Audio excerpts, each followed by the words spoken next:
Mahal mo pero hindi mo kayang panindigan.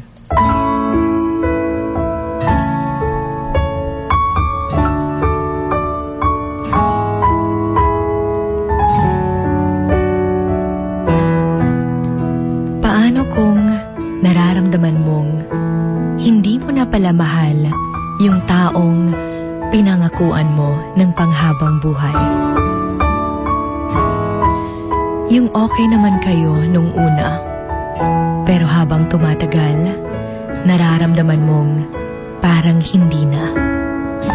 Na parang nanlalamig na hindi mo na siya nagugustuhan.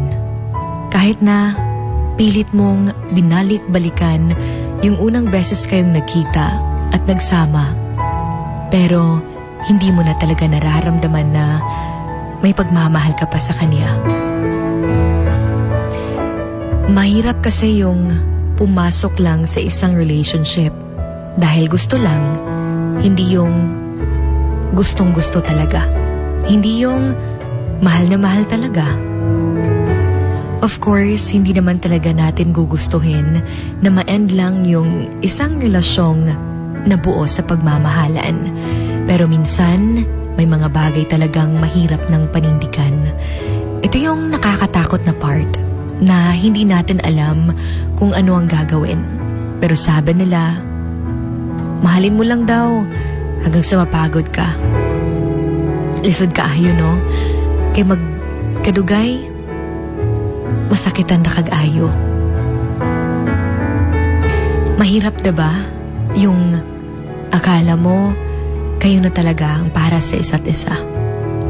Pero mahirap pa rin para sa iyo na tanggapin na hindi talaga kayo pwede.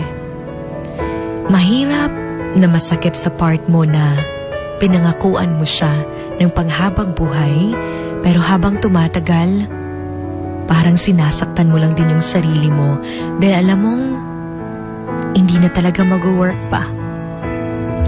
Kaya acceptance is very important. Dawatolan lang jud na dili na dyan mo pwede para sa usag-usa. Higugmaa, hangtod sa kapuyon ka. Hangtod sa muundang na ka. Madali lang para sa iba na sabihin kung bakit daw mamahalin pa yung taong hindi mo naman pala mahal. O di kaya hindi naman pala ikaw yung mahal. Minsan kasi may mga commitment na akala natin mapapanindigan pa. Na may mga pangakong kailangang tuparin pa. Pero hindi na pala kaya. It's easier said than done, sabi nga nila. Pero ganun pa man, kailangan mo talagang tanggapin at mag-move on na lang. Because love is not just all about the kilig. Staying is a choice. Love is not a feeling. It is a commitment. It is a choice.